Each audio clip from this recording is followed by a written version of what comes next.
Segurament una de les Pasqües més estranyes i una de les més viscudes, segur que sí.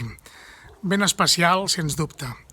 Espero i desitjo que el pas de Déu per les nostres vides hagi fet marxar tots els nostres pensaments de tristesa, de soledat, i que haguem après la lliçó de que Déu no abandona mai aquells que confien en ell, que puguem descobrir avui i sempre la gran lliçó de la vida, que Déu estima perquè és amor i val la pena viure estimant.